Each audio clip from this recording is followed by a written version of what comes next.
Үзэгчдээ өнөөдрийн цагийн үрд хөтөлбөрийн зочноор улсын их хурлын дарга Инх Улд оролцож байна. Тэгэхээр Инх Улд дарга орой мөн төргий танд. Орой мөн.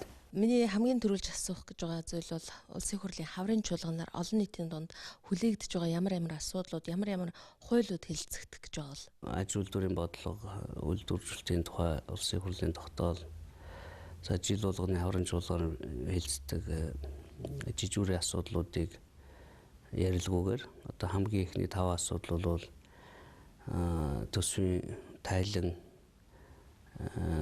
эх онуудын төсвийн хүрээний мэдээлэл гэх мэт жижигүүрийн асуудлууд байгаа. Тэрнээс гадна чуулганы явцад өргөн баригдсан хуулиуд байна. Ерөнхийлөгчийн тайлан байна.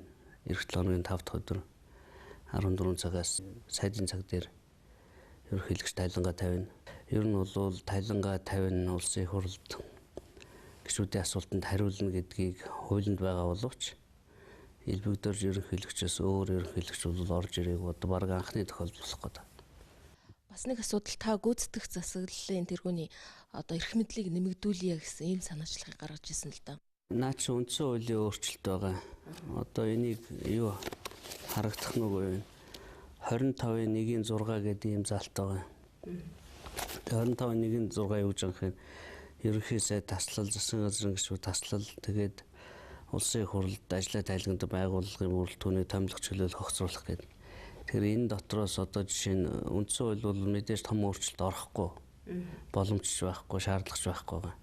Жишээ нь энэ засгийн газрын гишүүд гэдэг 3 үгийг аваа ичхаар ерөнхий сайд бол улсын их хурл зөвхөн юутай л хариуцлага ярина. Ерөнхий сайдтай. Ерөнхий сайдаа бусад улсын парламенттай адилхан танилцуулдаг болно. Тэгээд улсын их хурл санал хураажуулна, хураахгүй болно. Одоо дээд шүүхийн шүүгчийг бид нар яаж зөвшөлдсдөг вэ? Тэр шиг ерөнхий сайдад зөвшөлдсөн бичгээ өргүүлээд ингэ болдог. Ийм хэлбэршүүлсэн журмаар оруулах саналтай байгаа. Энэ бол одоо үндсэн хуулийн заашгүй ихтэй өөрчлөлтийн нэг л гэж бодож байна л да. Гадуур яригдж байна л да. Одоо ер нь засгийн газар солигдох тоолонд л төрийн албаа гэгчдийн халаа сэлгээ маш их явагддаг. Нэг сайд ирээд л нэг халаа сэлгээ явагддаг гэж яригдж байна. Энэ хэрвээ гүйцэтгэх засаглалын тэргуунд эрх мэдлийг олгоод эхлвэл энэ асуудал цэгцлэгдэх болов. Ер нь улсын их хурлын дээр ямар байр суурь? Хэд хэдийн яамны сайд нар улс төрч хүн байж төрийн үүсгэний албаны олон хүнийг халж солисон байна. Тухайлбал энэ хөдөлмөрийн сайдын тушаалаар 57 хүнийг ажлаас салсан байгаа.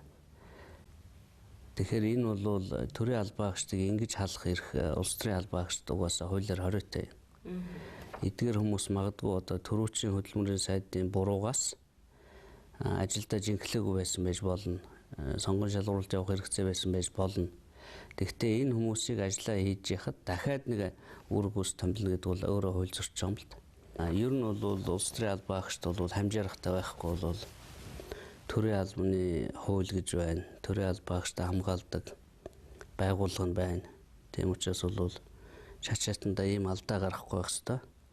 Давтагдаад байвал сайд нартаа бас хариуцлага ярих шүү дээ улсын их хурл өөрөө.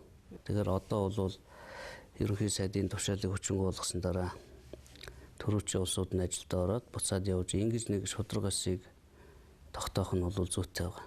Дараагийн нэг асуулт бол ер нь одоо ингээд хаврын мал төлөлт болж байна. Тариалалт ч гэсэн эхэлж байна. Малчтын талаар төрөөс баримтлах бодлого ер нь ямар байх вэ?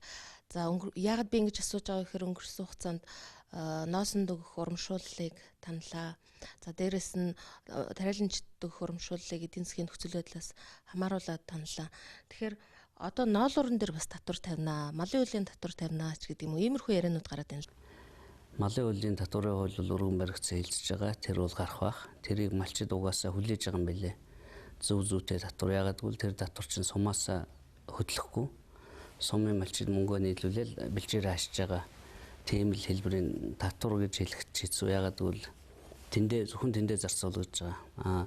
Ноолуур дээр бол улсын их хурл татвар тавихгүй. Тийм хууль байхгүй. Тийм хууль өргөн баригдахгүй байхаа гэж бодож байна. Чэнжүүд суурхал дараадаг.